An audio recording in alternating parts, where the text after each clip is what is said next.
তৃতীয় নম্বর প্রশ্নটা এটা হলো আজকে সূরার শান নজুল। নবীজির মন খারাপ, উম্মে জামিল তার বিরুদ্ধে আসছে, তার পিছে আসছে। নবীজির মন পেরেশান, উম্মে জামিল আবু লাহাবের স্ত্রী নবীজির বিরুদ্ধে শুধু কুৎসারণা করে বেড়াচ্ছে, দোষ বলে বেড়াচ্ছে।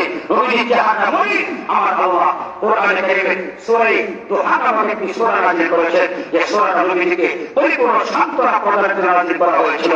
এই সূরার মধ্যে 11টি আয়াত রয়েছে। কয়টা আয়াত?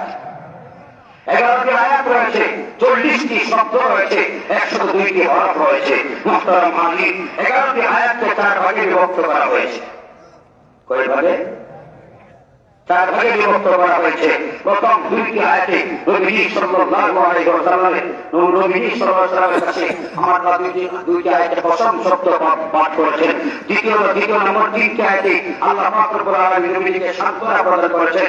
তৃতীয় নম্বর 3টি আয়াতে আল্লাহ পাক রব্বুল আলামিন মুহাম্মদ রাসূলকে অতীত জীবনে প্রদেয় 3টি নিয়ামতের কথা স্মরণ করিয়ে দিয়েছেন। চতুর্থ 3টি আয়াতে আল্লাহ পাক রব্বুল আলামিন উম্মতে মুহাম্মদীকে এবং মুহাম্মদ রাসূল সাল্লাল্লাহু আলাইহি ওয়াসাল্লামকে 3টি আয়াতের মাধ্যমে 3টি সবক প্রদান করেছেন।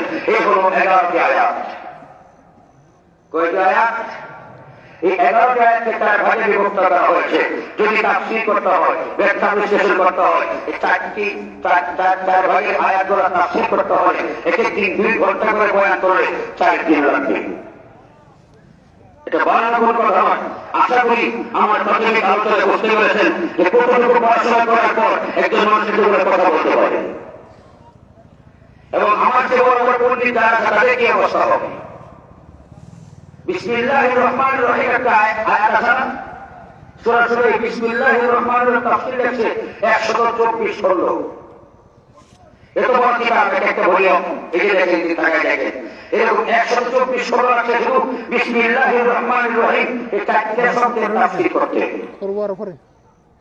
একটু সুবহানাল্লাহ বলেন না। যাই হোক, আমার আল্লাহ নবীজির মনের কষ্ট দূর করার জন্য সর্বপ্রথম বলছেন আউযু বিল্লাহি মিনাশ শাইতানির রাজীম বিসমিল্লাহির রহমানির রহিম ওয়াদ-দুহা ওয়াল-লাইলি ইযা সাজা। হে মুহাম্মদ, সকালবেলার ওই সময়ের শপথ করে বলছি যে সময় শীতের রাতে